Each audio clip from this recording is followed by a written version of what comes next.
So Q, before, becoming a therapist, helping other women heal, what part of your own story needed healing? It kind of goes back to my marriage. Around 2013, 2014, I was married, ended up going through a divorce, and that was the first time that I ever experienced a sense of depression myself. How long were you married? So we were married almost 3 years. So now, this is interesting.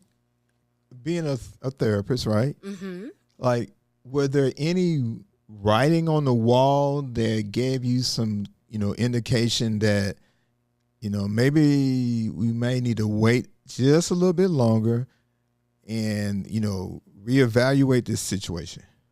Oh, see, you just hit on something because absolutely. Yellow flags, red flags were seen all throughout the relationship.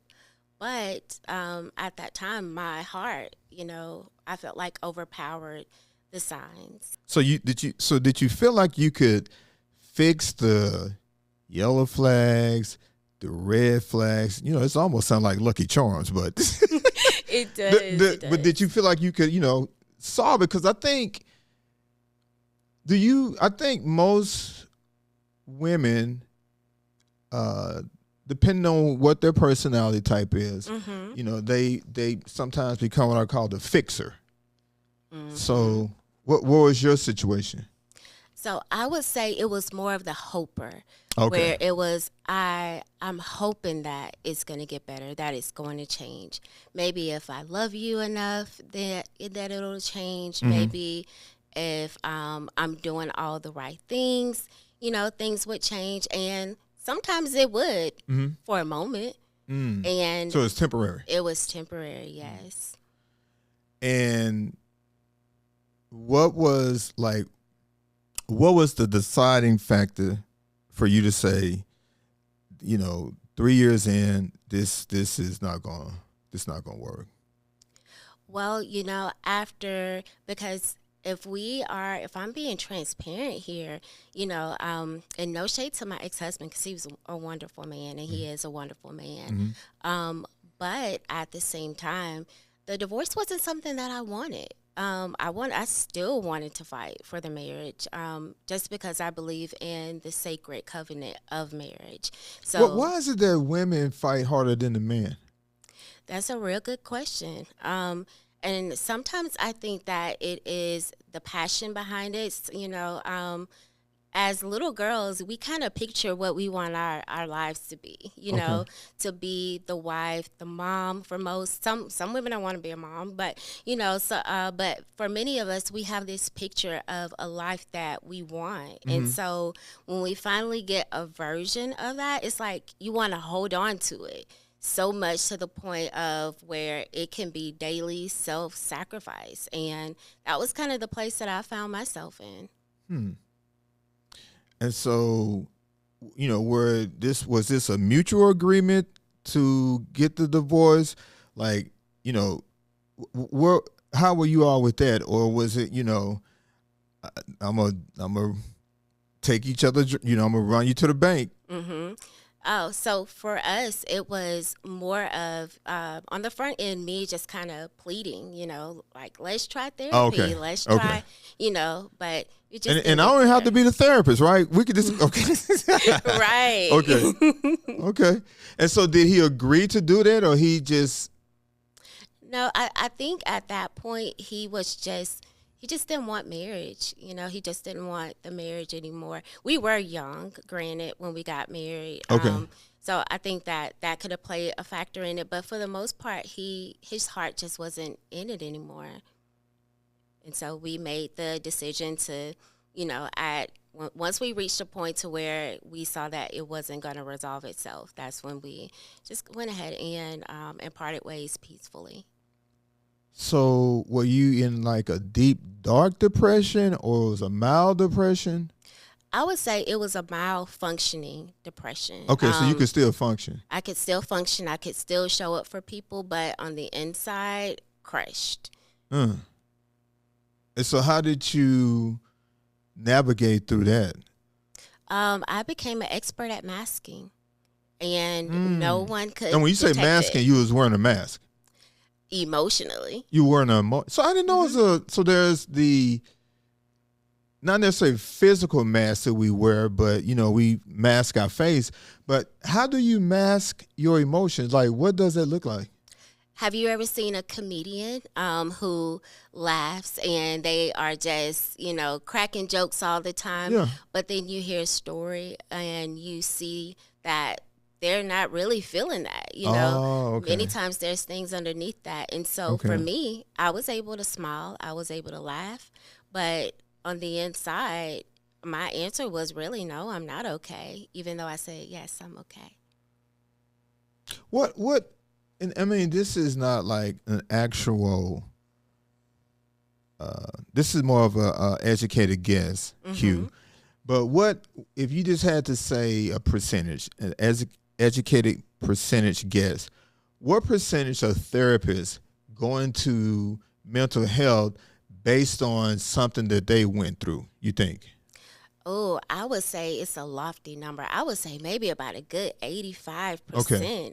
Yeah, most of us do get into this field or areas of specialty because of a unique experience that we've had, whether it's been a vicarious experience where we've seen things happen or, a personal experience where something has happened in our lives. But it kind of gives us a unique lens, to sit across from someone and what that pain point, that story, an element of it. What was there a younger version of you that needed something that you felt you wasn't getting? Absolutely. What? That was permission to speak. So are you saying when you were growing up it was just to be seen and not heard? Absolutely. That is the generation that I grew up in. You don't ask questions. Really? If you are curious about something, many times the answer was, go in your room, or because I said so. That was the token, because I said so. Yeah. And so how did that affect you, like when you felt like you should speak but you didn't say anything? Like, what areas did that affect? It affected everything for me. I learned at an early age how to repress my feelings. So I wouldn't talk about what was going on with me. Instead, I held it inside. You internalized it. I internalized it. I became very sneaky. Wait, hold on, man. What you mean sneaky? Doing what? Well, if I felt like no one was going to listen to me, I tried to figure out how to solve my own problems. So Example could be maybe I was hungry and I told, my grandparent that I was hungry, and she said, "You just ate." And I'm thinking to myself, but I am hungry. And if she didn't give me what I wanted, then I would wait until she went into another room. Oh, and go get something. And I would go and get it myself and then put myself back on the couch like nothing happened. Really? Mm-hmm. Yep, I learned at a really early age that I had to figure out the answers for myself. All right, toxic relationships, codependency. Mm-hmm. Why do you think, successful women still end up in unhealthy relationships? Well, think about this. Many successful women are commonly the firstborn. So they might be the oldest of their siblings, or, they just kind of took on a caregiver role. Many of them were overachievers. So, they were the smart ones, or, the example, And so for many of those situations, women have learned that I've got to show up. No matter what, I've got to show up. And so, it speaks to the high-performing woman, the woman who is at the top of her game. She's typically an expert at fixing problems, even in relationships. But I guess my question is, and let's just say, you feel like you're the expert at fixing relationship problems. Mm-hmm. You still got into an unhealthy relationship. So how do women? So let me ask you this. Maybe I need to ask it this way. Do you think we attract who we are? I absolutely believe that. Okay, why?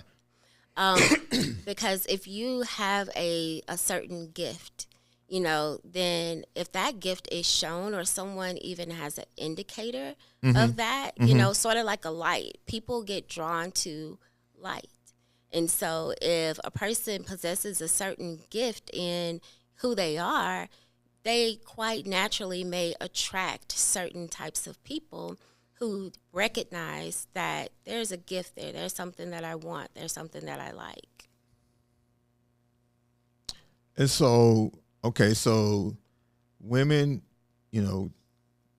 get into these unhealthy relationships and, just from maybe experience, Q, why do we tend to stay in them for such a time when, again, and even if you feel like you can fix it and you still haven't fixed it, why do we still tend to stay in these unhealthy relationships? One angle that I think of is identity. Sometimes our sense of identity can become fused with what it is that we do. And so, when you think about the idea of, well, I'm in this unhealthy relationship, I'm not getting what I need, or I'm not being treated well, but at the same time, this is all I know how to do. Then what are you left with if you chose to part ways with that person, right? And so for some people, I think that their identity becomes fused with the relationship and how they show up in that relationship. For others, it's this term loyalty, that like a toxic loyalty. Really? Yeah, to the degree of where someone will feel like, well, I'm loyal, so I can't give up. I can't not do that. I can't say no because people depend on me. I'm loyal, So, is it in relationships? Do some women who grew up without their father, do women who grew up without their father, right? Do they tend to date men like twice their age because they're trying to see that person as a father figure, even though they're dating them because they didn't have their father in their life? Like, what are those kind of tendencies or behaviors? I think it is an attempt to meet an emotional need, so because it is something that I have commonly seen, where, a person will date an older person and not just for the sake of attraction, but, for the sake of, I'm getting some type of emotional or physical safety that I haven't had before. And this feels good to me.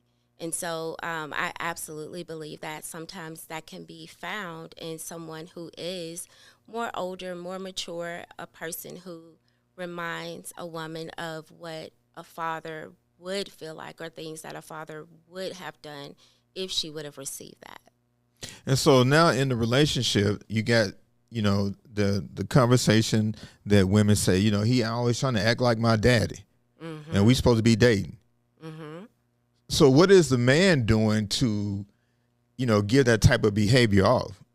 Is it he's trying to always tell her what to do, or is it some type of level of control that the man is using? I mean, like, what is that? It could very well be, that sense of control, to where a woman feels like, well, I don't, really have a choice in this. He's making all the decisions. He's calling all the shots. Like, you're criticizing me. You're telling me no. Who do you think you are? You're not my dad, and it kind of reminds you of like teenage language, right? Like, why are you telling me what to do? And so when it comes to codependency in a relationship, what does that dynamic look like? This is one of my favorites. Because codependency can really blur the lines between love and support and also overfunctioning. And what I mean by that is, if a person questions, why am I doing this? And the answer is, oh, I'm doing this because I love you. That could be a very pure intention, is outward driven. Whereas if it is, I'm doing this because it makes me feel good, or I'm saying yes to this because I see you, somebody's hurting, and I don't like to see people hurt, and I don't like to see people go without anything. So I'm going to just jump in here and I'm going to say yes. And it makes me feel good because I don't have to see you in pain, because that makes me feel bad.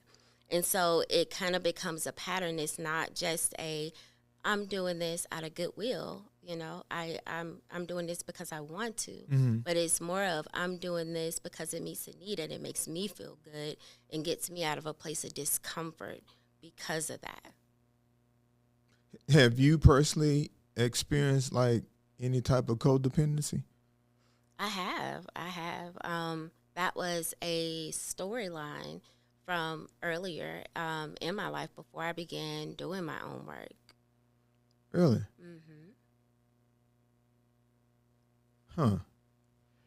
And like, what are some ways for, individuals who, are what I call codependent? Like, what are a few things that they can identify to say, you know what, I'm going down this codependency road again. Let me pull back because I see the behavior. So there's a few of them that I'll mention. One of them is when you think about a person that's like the fixer. This person jumps in before anybody even asks for help. This person feels compelled to jump in and, give a solution to a problem. This person feels uncomfortable with other people being uncomfortable. And so, even if they don't have the means or the knowledge to help a person, they're going to say, well, I'm going to just figure it out, and they'll pull things out of the hat. Really? Yep.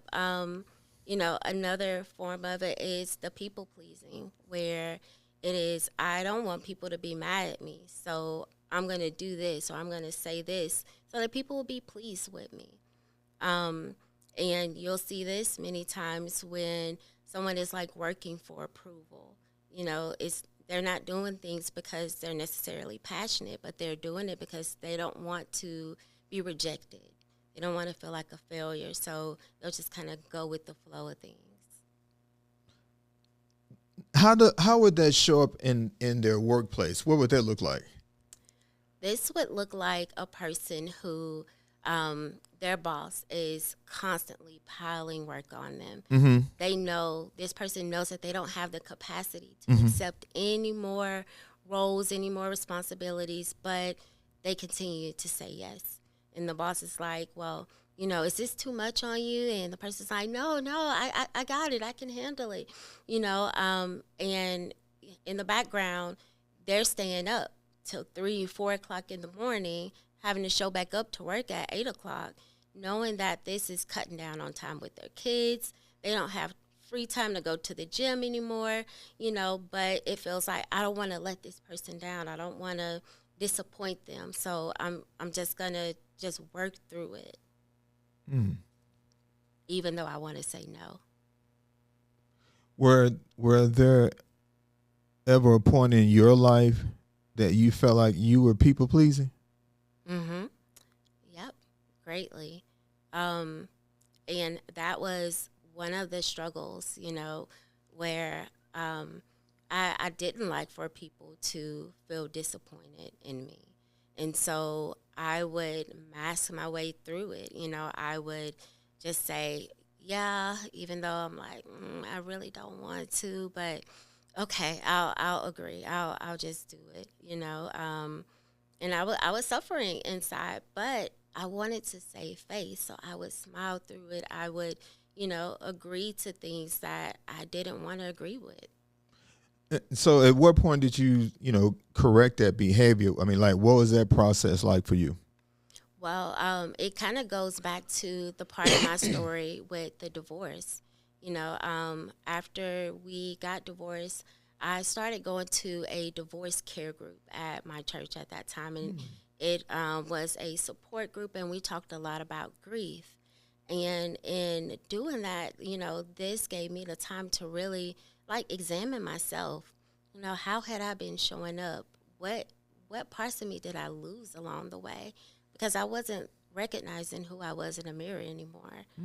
And I think that was the opening stage to me beginning to do that work, because before I didn't really see it as chronic of a problem as it actually was.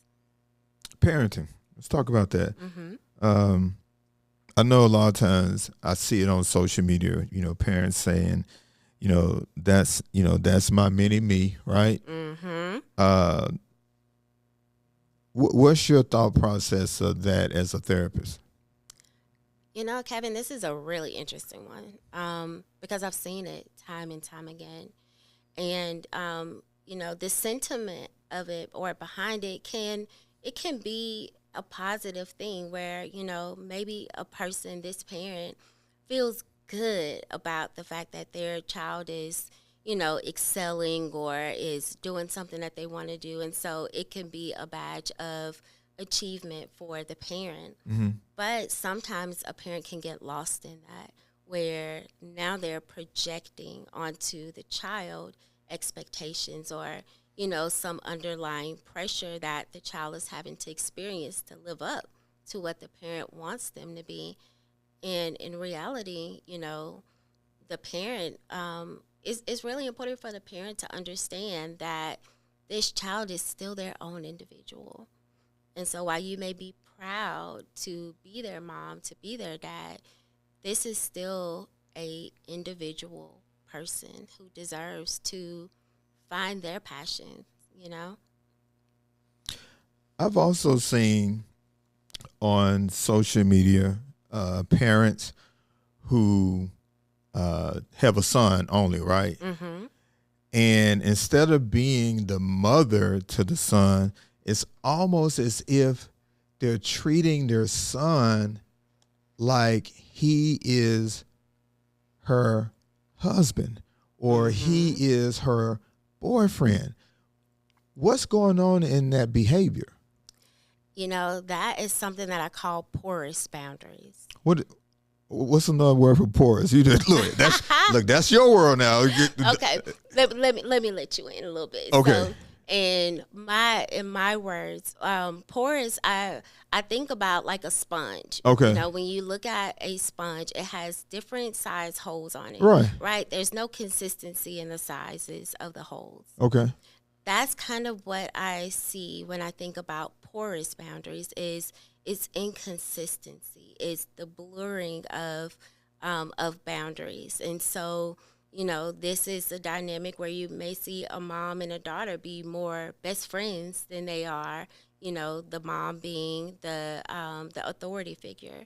And the same, with a mom and son, is sometimes the boundaries can get so blurred to where the mom is getting this emotional need met by the son that is an empty space. And it's like, well, since I don't have this, since I don't have someone to keep me company or to laugh with or, to do these things around the house, I'm going to just get you to do it. And it feels good to me to have this.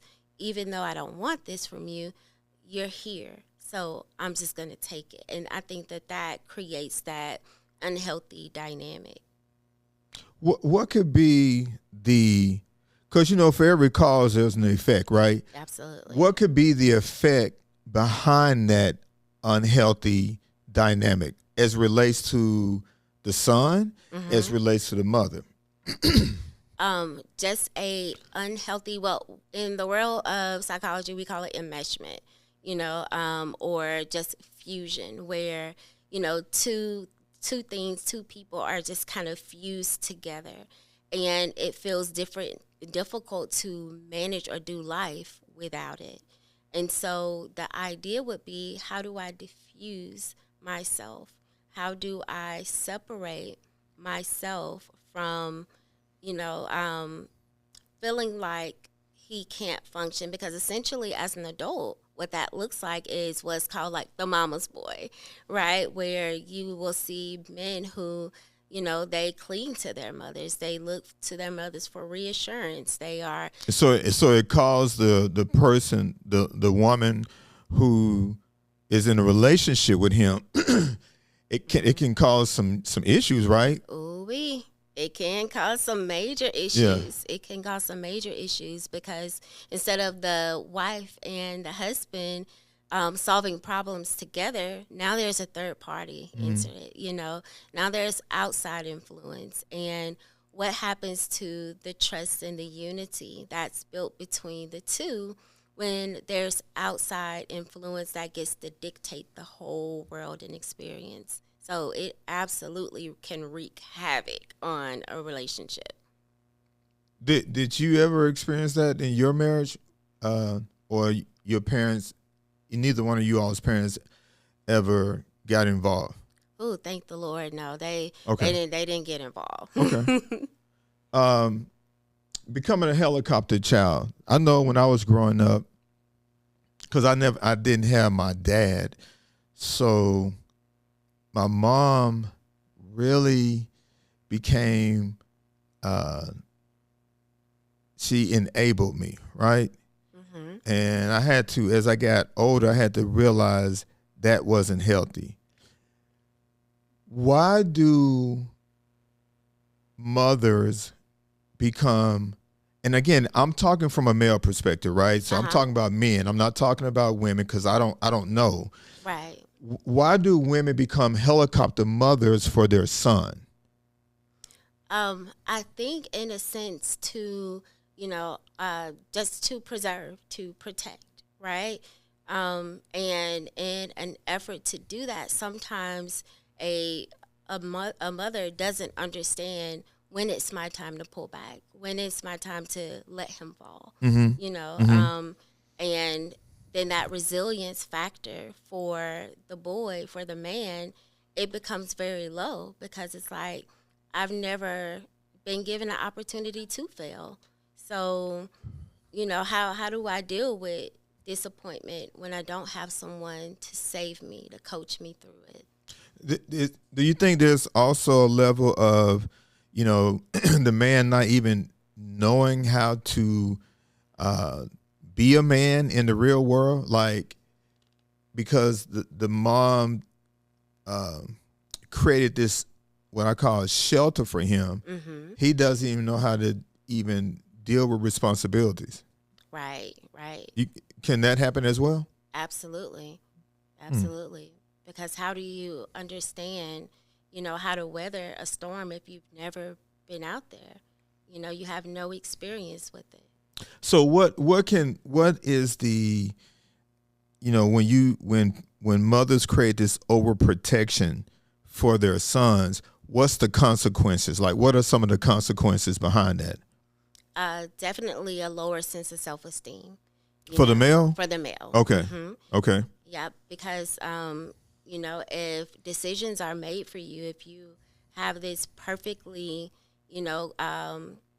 created, controlled environment that's set around you, you don't have a whole lot of experience.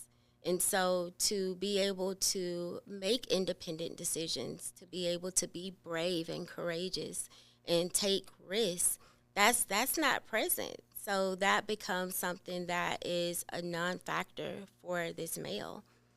So many times he'll kind of stay in his comfort zone. Really? Allow things to come to him. Wow. Perfectionist. I know a lot of people have it, and it could be good and bad.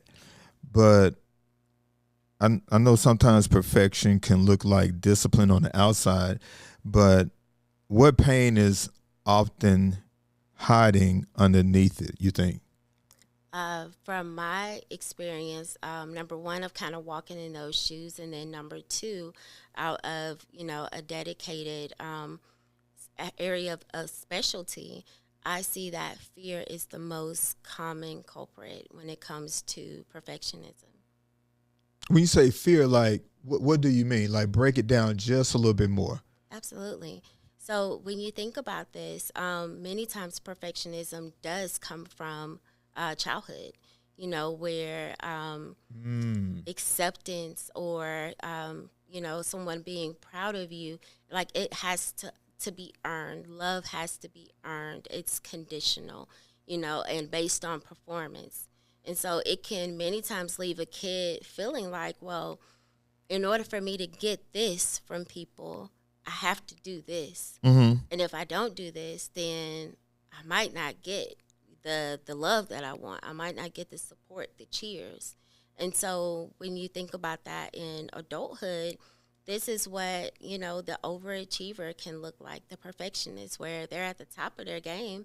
They're excelling at what they're doing, but it's powered by fear. And it's like, I can't stop, because if I do, then people might see that I'm not that good, or, will they leave me? Will they even like me if I'm not performing at this tier? When you say that, who is someone that comes to mind? Because I know who is it for me, but who would you say comes to mind as a celebrity or a former celebrity that was a perfectionist? That's a good question, Kevin. Dang, you stumped me on this one. Well, for me, it's Michael Jackson. Michael Jackson was a perfectionist. I mean, if you go back and look at his interviews, I saw one yesterday when he was alive, and he had an interview with Oprah, and he kept saying, "I'm a perfectionist. I'm a perfectionist. I'm a perfectionist." So as I'm sitting here, having this discussion with you, I think the perfectionist came from trauma when he was a kid, when he dealt with his dad, Joe, because I think I haven't seen it,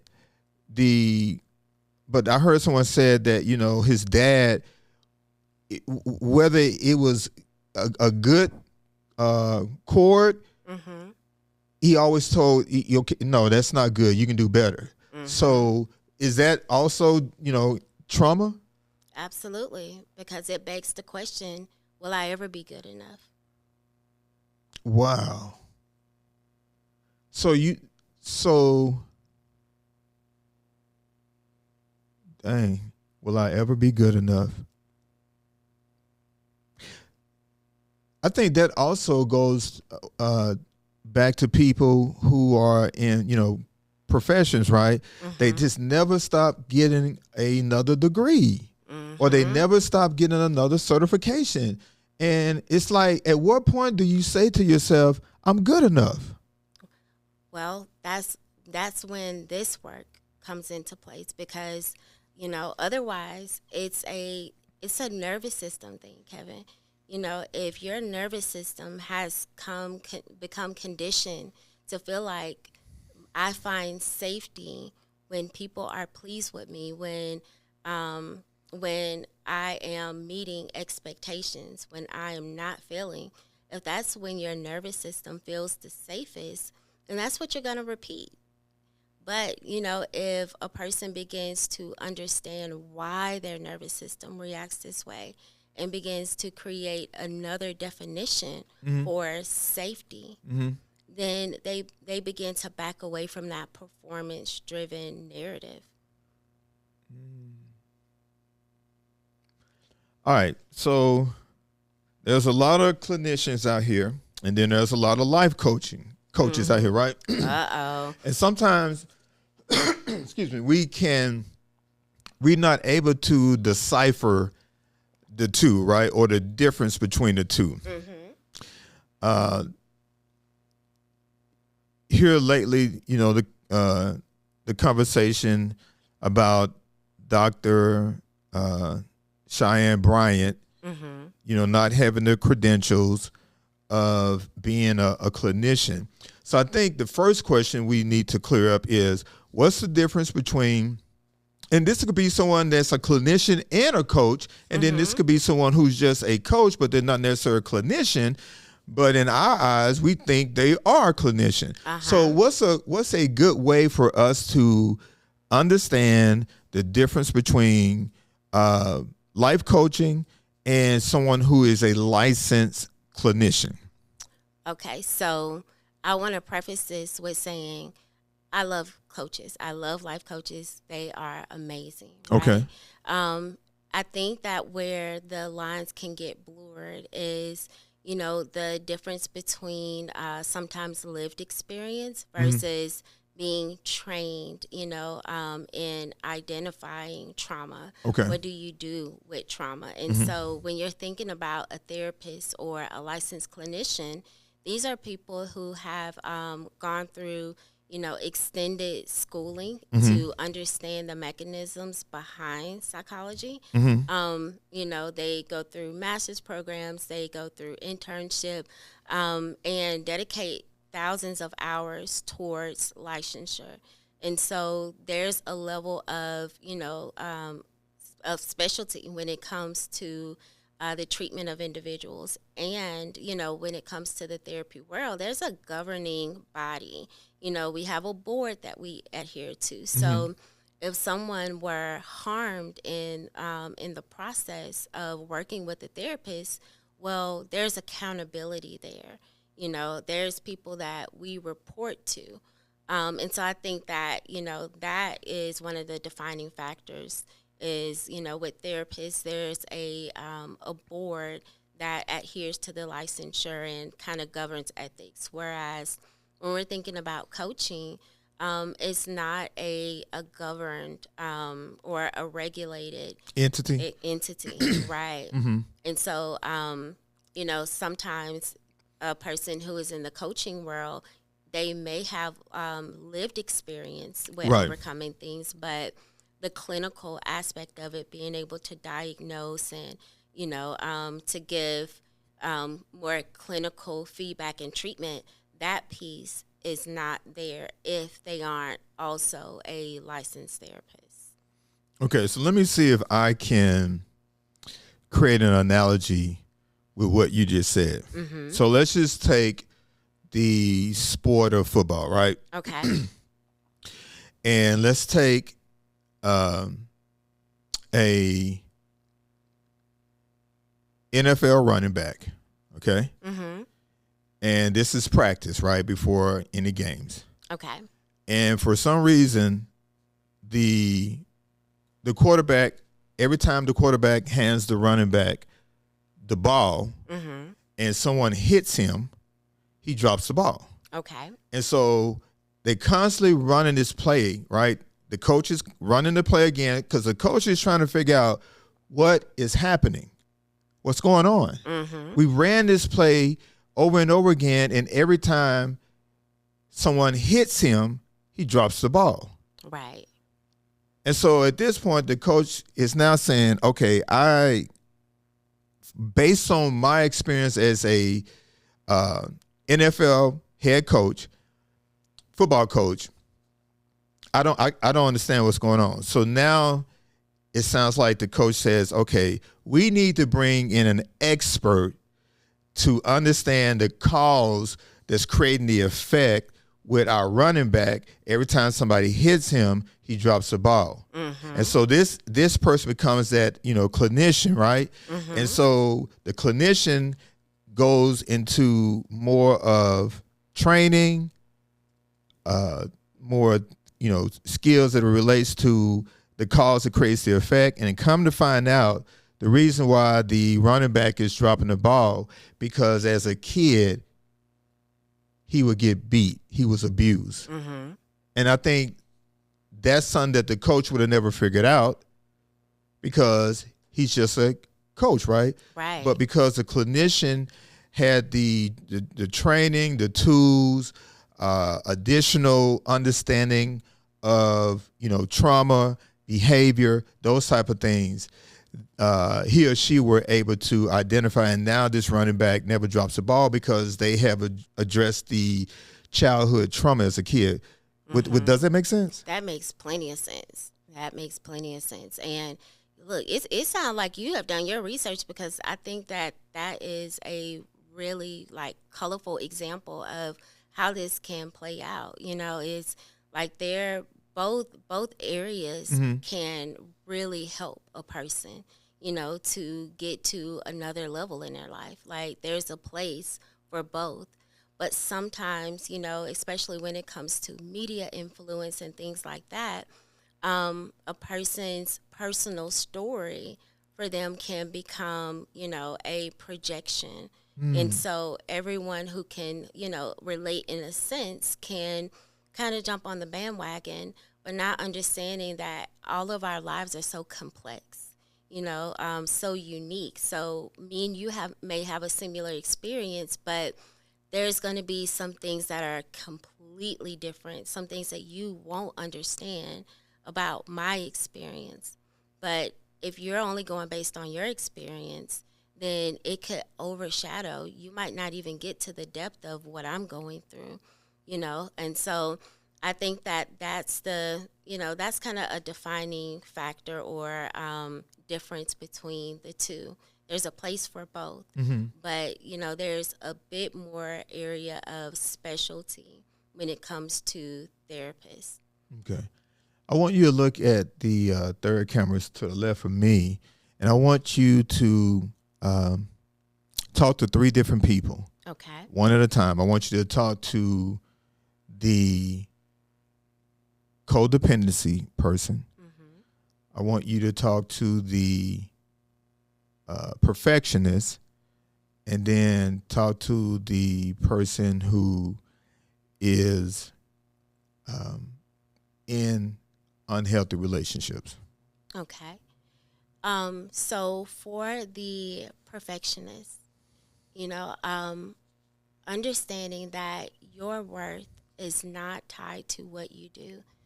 You know, it is the essence of your being. You were brought here on this earth. You were born into this earth, not earning anything. You just were here, right? And so understanding that your worth, your value isn't defined by simply what you do.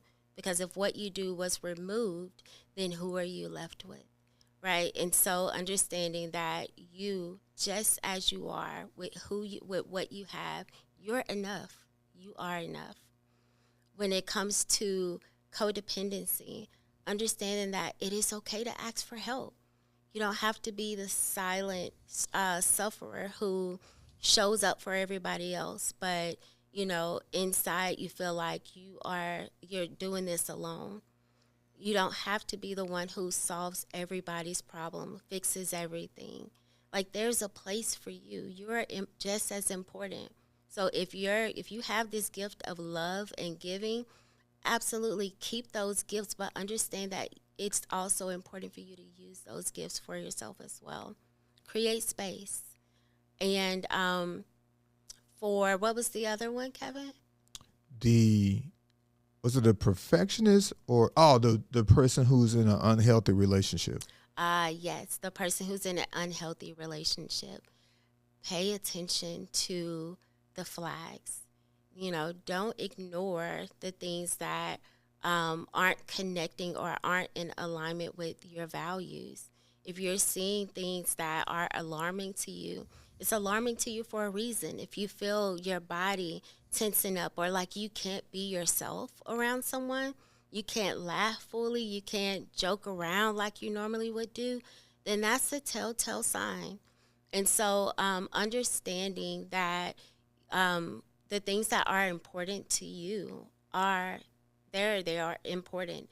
Don't forsake those things. Don't abandon yourself for the sake of saving a relationship.